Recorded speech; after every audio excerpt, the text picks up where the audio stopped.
नमस्कार दोस्तों, स्वागत है आपका हमारे अपने चैनल प्रैग्मेटिक इंडियन में। दोस्तों, आज का हमारा जो टॉपिक है वो बहुत ही इंटरेस्टिंग है। जी हाँ, इजराइल जो पिछले 1 सालों से बहुत ही एग्रेसिव मोड पर अपने एनिमीज को टारगेट कर रहा था, इसी इजराइल ने ईरान के ऊपर का जो प्लान अटैक था इसे कैंसिल किया है। यहां पर इस हेडलाइन को एक बार देखते हैं। Israel panicking after Iran nuclear bomb test reports cancel this attack plan on Tehran.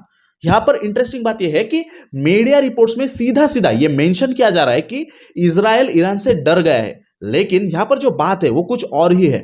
जी हां दोस्तों, ईरान जो अपने फतवे में यह दावा करता है कि वो न्यूक्लियर वेपन्स को कभी पजेस नहीं करेगा या फिर उसका यूज नहीं करेगा, वो ईरान अभी न्यूक्लियर टेस्ट क्यों कर रहा है। लेकिन इसमें कितनी सच्चाई है या फिर एग्जैक्टली यहां पर चल क्या रहा है, इसे हम इस वीडियो में डिटेल में जानेंगे। So without wasting your more precious time, चालू करते हैं हमारे आज के सिंप्लीफाइड को। लेकिन इस वीडियो को चालू करने से पहले हमारे चैनल को जरूर सब्सक्राइब करना, ताकि ऐसे और भी इंटरेस्टिंग एनालिसिस आपके प्रिपरेशन को और सॉलिडिफाइड करने में आपकी हेल्प कर सके। कल से न्यूज में लगातार एक चीज बहुत ही ट्रेंडिंग चल रही है, और वो है ईरान के फर्स्ट न्यूक्लियर टेस्ट के बारे में।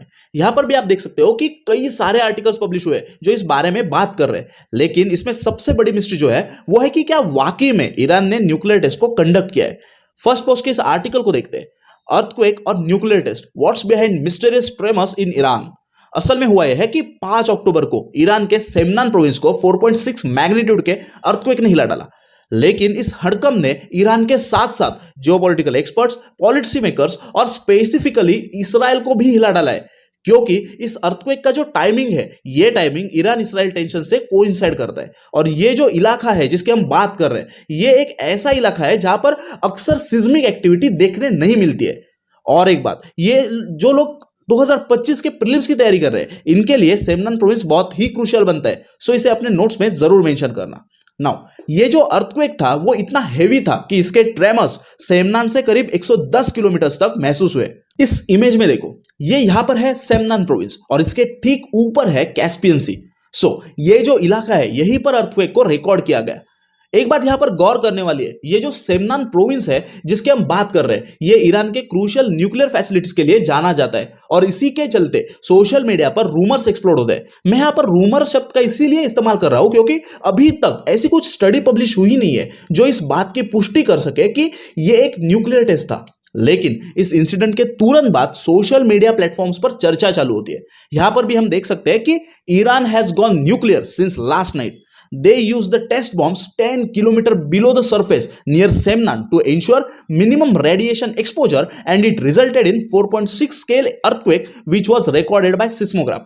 और एक ट्वीट देखने मिला कि Iranian earthquake really scared Israel. They are blubbering on whether they will attack Iran.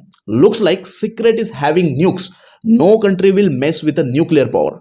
यहां पर अगर आपने एक चीज को नोटिस किया होगा तो ये जो सोशल मीडिया प्लेटफॉर्म्स है, इन्हें इतना लिबरल यूज किया जा रहा है कि लोग ओपिनियंस रखने के नाम पर बहुत सारे रूमर्स को किसी भी स्टडी के बावजूद पब्लिश कर रहे हैं। और कई बार ऐसा देखा भी गया है, और एक्सपर्ट्स का भी ये मानना है कि कई हद तक ऐसे रूमर्स फॉरेन पॉलिसी डिसीजन को इन्फ्लुएंस भी कर रहे हैं।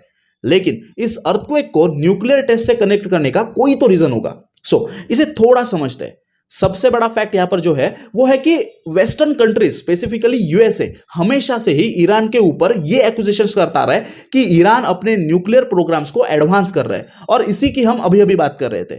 और एक बात, अगर आप जियोपॉलिटिक्स को क्लोजली फॉलो करते आ रहे हो तो इसी रीजन को आगे करके यूएसए ने ईरान के ऊपर सैंक्शंस लगाए, जिसके चलते ईरान और यूएस के बीच दरार आ गई। ये था हमारा पॉलिटिकल कनेक्शन। अगर टेक्निकली बात करें तो देखो, अंडरग्राउंड न्यूक्लियर डेटोनेशंस अर्थक्वेक जैसी सिस्मिक एक्टिविटीज को जनरेट कर सकता है, लेकिन इन दोनों के बीच कुछ अंतर है।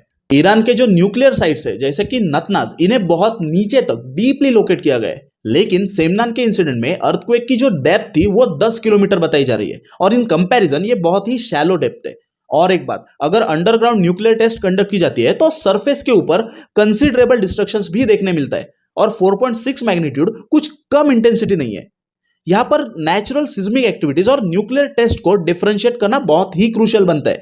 किसी भी रूमर्स के बावजूद ऐसा कोई भी कॉन्क्रीट एविडेंस इस बात को कंफर्म नहीं करता है कि वहां पर न्यूक्लियर टेस्ट हुई थी। लेकिन फिर भी एक सवाल तो बनता है कि क्या ईरान न्यूक्लियर कैपेबल है। तो देखो, यह सवाल ग्लोबल लेवल पर बहुत ही कंटेंशियस है। दिसंबर 2023 में यूएसए ने क्लेम किया था कि ईरान ने यूरेनियम के प्रोडक्शन को 60% यूरेनियम तक एक्सपांड किया है, जबकि वेपनाइजेशन के लिए 90% की जरूरत होती है। ईरान अपने न्यूक्लियर प्रोग्राम के मिलिट्री नेचर को हमेशा से ही डिनाई करते आ रहे हैं। फिर भी एक्सपर्ट्स का यह मानना है कि ईरान ने चाहा तो एक हफ्ते के अंदर अंदर वो वेपन ग्रेड यूरेनियम को प्रोड्यूस कर सकता है। Institute for Science and International Security के न्यूक्लियर वेपन एक्सपर्ट का यह स्टेटमेंट देखो, if the regime's leadership decided to build nuclear weapons it would only take a matter of weeks to have enough fissile material. As of now अगर Iran चाहता है तो with in 5 months करीब 12 nuclear warheads को वो produce कर सकता है। अब अगर मैं खुद का ओपिनियन सामने रखूं तो एक ऐसा टाइम जहां पर इजराइल बार बार धमकी दे रहा है कि वो ईरान के न्यूक्लियर साइट्स पर अटैक करेगा, ऐसे टाइम पे एक ऐसी जगह जहां पर कभी भी सिस्मिक एक्टिविटीज को रिकॉर्ड नहीं किया गया, वहां पर अर्थक्वेक होना, ये सब चीजें अपने आप में सस्पिशियस तो लगती है, लेकिन स्ट्रांगली ये दावा करना कि ये एक न्यूक्लियर टेस्ट था, ये बात तो गलत है। एनीवेज, अगर इसके ऊपर आगे भी कोई अपडेट आता है तो मैं इसे अलग वीडियो में जरूर कवर करूंगा। तो यही था हमारा आज का एनालिसिस। आपको कैसा लगा कमेंट करके जरूर बताना। तो मिलते हैं अगले सिंप्लीफाइड में।